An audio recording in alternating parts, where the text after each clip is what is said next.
She never spoke by day. But at midnight, the ancestors did. When Amina married into our family, we thought she was simply quiet. She greeted elders with a bow, walked without complaint, and never raised her voice. Some wives laughed loudly, argued freely, even sang while pounding yam. Amina did none of this. From dawn until nightfall, she spoke to no one, not her husband, not her neighbors, not even the children who talked at her wrapper. At first, people admired her. She is respectful, the women said. She knows the value of silence, the elders agreed. But silence, in excess, makes people uneasy. Her husband, Sadiq, was patient. He believed words would come with time. He provided well, defended her when whispers started, and never forced her to speak. Yet each night, when the lamps were put out and the village slept, something strange happened. At exactly midnight, Amina spoke. Not loudly. Not to anyone in particular. She would sit upright on her mat and begin to talk in a calm, steady voice, as though continuing a conversation that had never ended.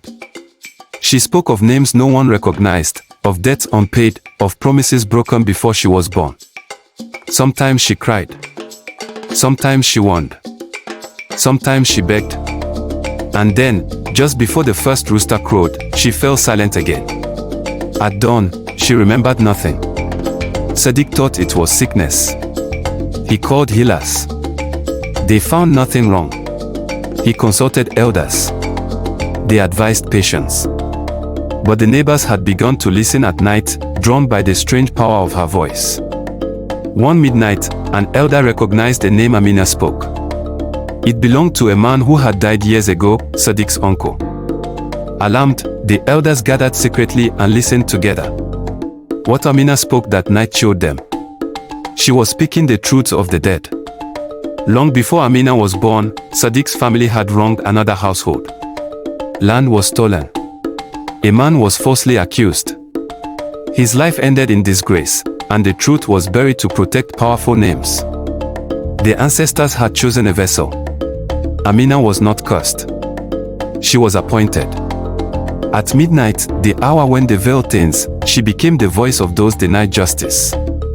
Her silence by day was the price of speaking by night. The elders confronted Sadiq's father. He denied everything. That same night, Amina's voice grew louder than ever, naming dates, places, and witnesses. The air grew heavy. Dogs howled. Lamps flickered. By morning, Sadiq's father collapsed. Faced with fear and shame, the family confessed publicly. Land was returned. Apologies were spoken. Names were cleared, even though the dead could not hear them. That night, Amina slept peacefully.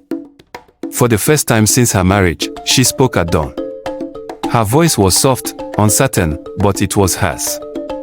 The midnight speeches never returned. And from then on, when a quiet woman enters a family, the elders remind us, do not fear the wife who speaks little.